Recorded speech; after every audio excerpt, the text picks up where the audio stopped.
Hi everyone, hope you're doing well from wherever you're watching this channel, depending on your time zone. Now, yesterday, the body of the former IBC chairman Wafula Chebukati arrived in Transoya, Kitale. And then what happened when the body arrived is that Kenyans refused to welcome Wafula Chebukati. They did not want to see the hearse or even the images of Wafula Chebukati in Transoya, his home county. But then, how did it start? At first place, I wanted to see the difference.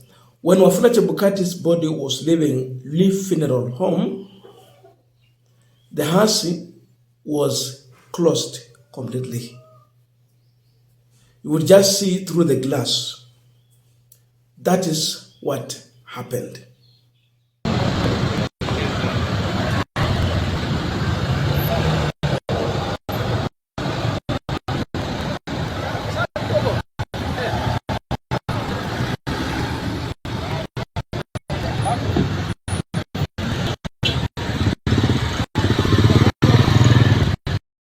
Now, after the body landed in Kitale at the airstrip, the vehicle that went there to pick the body, again, at that time, the vehicle was speeding,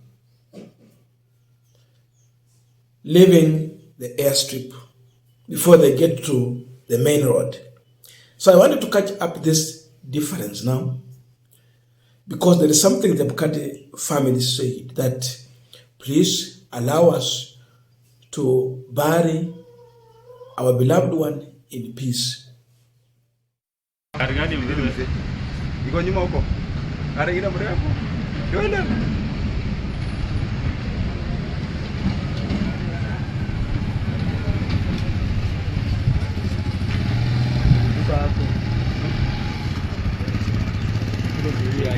Leo kwa kwenye takunywa huko serious. Kao. Maza area ya Kimini. Hiyo gari yenyewe. Ndio hiyo nyaka na. Naona mtu nini inaonekana. Ana sanduku ndio hiyo.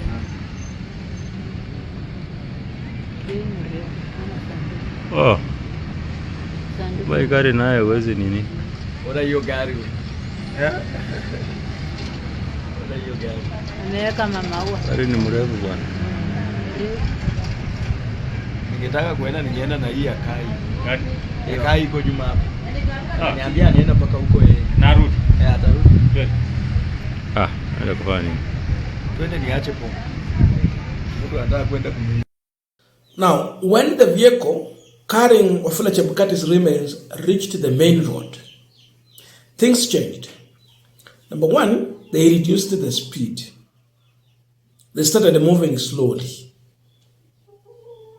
Secondly, the hearse that was carrying Wafula Chebukati's remains was now opened fully, so that people can see clear image of Wafula Chebukati and the coffin carrying the body of Wafula Chebukati.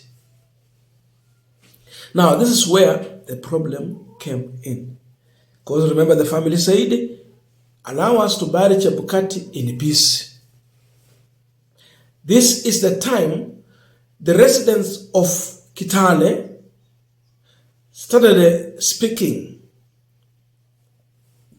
Aende mbio asisimame. Kwenda kabisa. Wa muziki asubuhi. Total rejection. Chebukati. Enda kabisa, enda kabisa. Aende. Perekeni huyo mbio. Pereka mbio. Asisimame, pereka mbio. Aende mbio. Chebukati, enda. Aende mbio. Kwenda kabisa. Aende. Enda. Wa muziki asubuhi. Aziko asubuhi. Anapisha mtu kanya.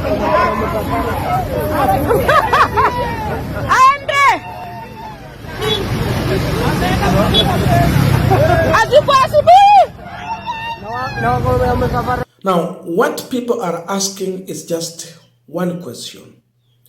Why Wafula Chebukati being rejected back home, even at his burial time? The residents not interested in Wafula Chebukati. Why? The man is dead. And the family requested to mourn the beloved one in peace. Why rejection? That is the big question on this punchline. But before we go deeper into looking into this, just a quick request for those who are watching this channel and you have not yet subscribed, please consider subscribing. To our returning subscribers, I must say thank you so much. And again, to all our viewers, please give this video a thumbs up. Thank you so much, and back to our discussion. There is an obvious reason why Trans-Nzoia and the Mulembe nation at large, they are not welcoming Wafula Chebukati in peace. The obvious reason is that Wafula Chebukati served as the chairman of the Independent Electoral Commission body. And when he was offered the chance to serve, Chebukati, in the views of many Kenyans, mismanaged 2 general elections.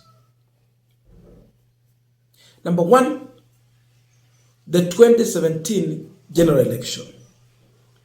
At least for Uhuru Kenyatta, in his own wisdom, he found a way to work with Raila Odinga. But above all, we came to learn that even Uhuru was ready, despite Wafula Chebukati mismanaging the election, to quit and leave Raila Odinga to take power. But William Ruto could not allow that.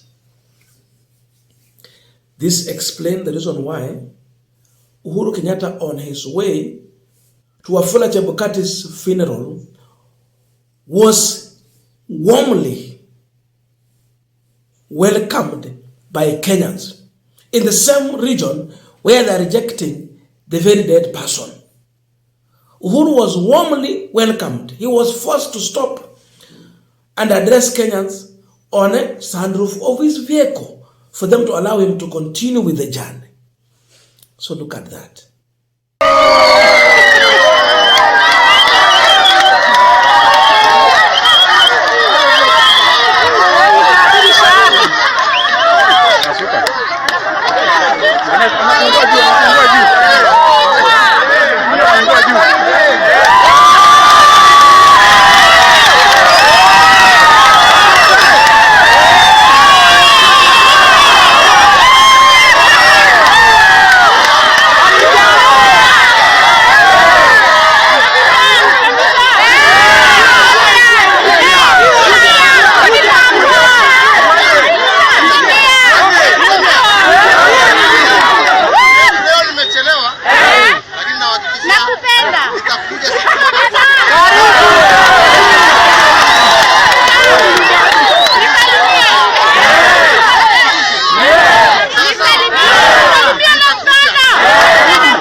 So having looked at, the election issue, for Uhuru hawana shida. At least there is something they know about it. And they are looking at the current regime we are having today and how Uhuru was managing this country. Uhuru's way of governance, at least he had some level of understanding of leading the people where we have the poor, the rich, the middle class. For William Ruto, he has zero understanding that we have these gaps, the rich, the poor, the middle class. For him, he think everyone is rich, and he treat us so. Uhuru was welcomed. We were talking about mismanaging election. When we look at the place where we are today, people do remember the Cherera 4 versus Chebukati's 3.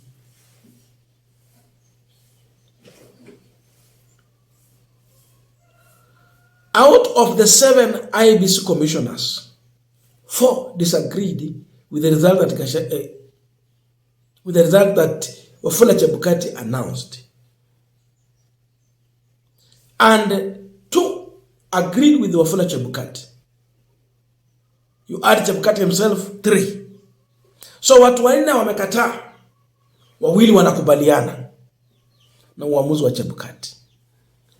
That thing is still in the minds of Kenyans, that Mzee Wafula Chebukati failed to manage and show direction and leadership at the IBC.